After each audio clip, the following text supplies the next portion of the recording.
Hello my dark readers, and welcome back to The Dark Spine. I'm Sarah, your guide through the shadowy worlds of horror, thrillers, romantasy, and yes, a little bit of the occult.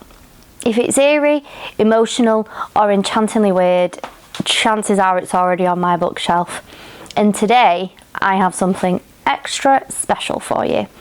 A book that twisted my mind, tugged at my heart, and made me look at folklore in a whole new light. Today, we're diving into The Lighthouse Witches by C.J. Cooke.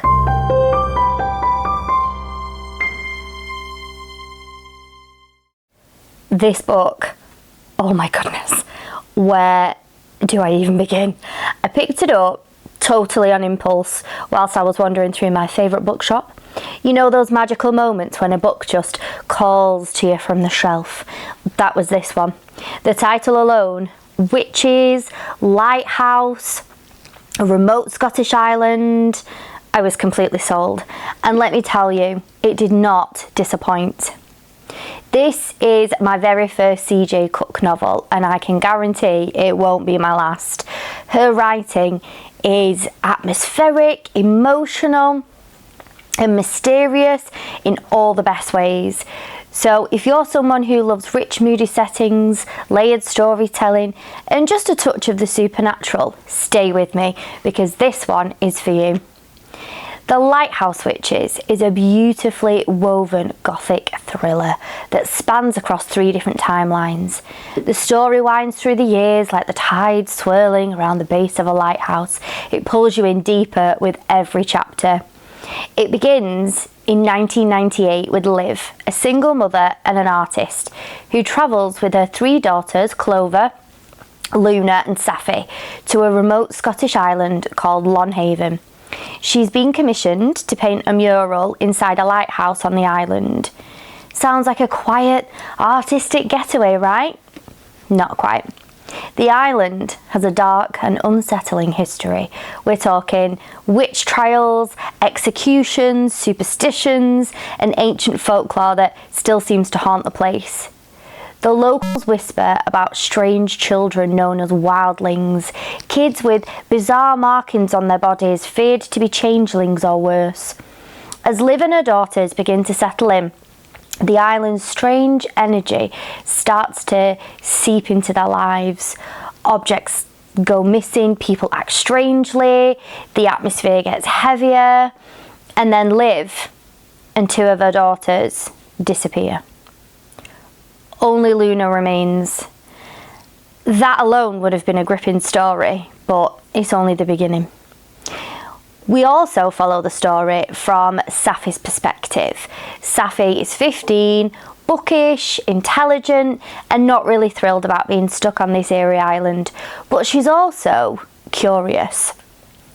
And while exploring, she comes across a grimoire, an old handwritten book filled with symbols and notes.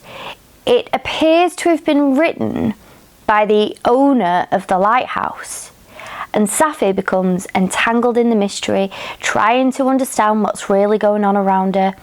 Her chapters bring in this strong emotional weight, the kind of anxiety only a teenager can feel when they're navigating a new place, difficult friendships, and a family that feels like it's slowly unravelling. And then we fast forward to 2021. Luna is now grown up, living with the trauma of losing her family. One day, she receives a phone call. Her long-lost sister, Clover, has been found. But there's a problem. Clover hasn't aged at all. She's still a child, the same age she was when she disappeared over 2 decades ago. That moment, that phone call, chills, absolute chills. What unfolds next is a beautifully crafted, eerie tale of memory, magic, and the way trauma can echo through time. It's tense, it's heart-wrenching, and it's impossible to put down. One of the things I absolutely loved about this book is how C.J. Cooke uses multiple perspectives and timelines. It doesn't feel gimmicky, it feels deliberate.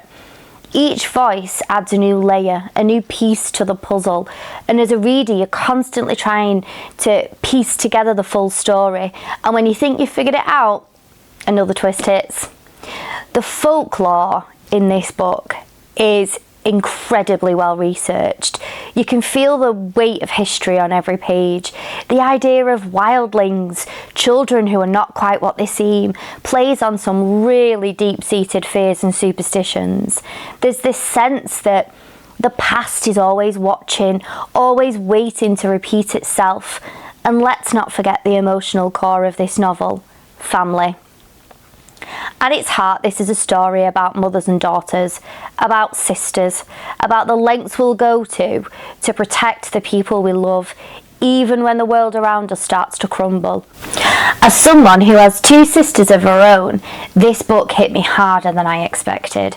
The bond between the girls, even when they're separated by time, memory, or the impossible, is beautiful and heartbreaking. Let's talk about the writing for a second. The chapters are short, sometimes only a page or two, which makes the pacing feel electric. You keep telling yourself just one more chapter, and suddenly it's 2 a.m. More than once I found myself staying up way too long, completely unable to stop reading. And the characters, they feel real. They're flawed, scared, angry, brave, sometimes all in the same chapter. I especially love Safi. She's bright, she's observant, and her internal voice felt so genuine. Even when things were spiralling, her reactions made sense. You believed her, you felt sorry for her, you just wanted to jump in the book and protect her. And the island itself is practically a character.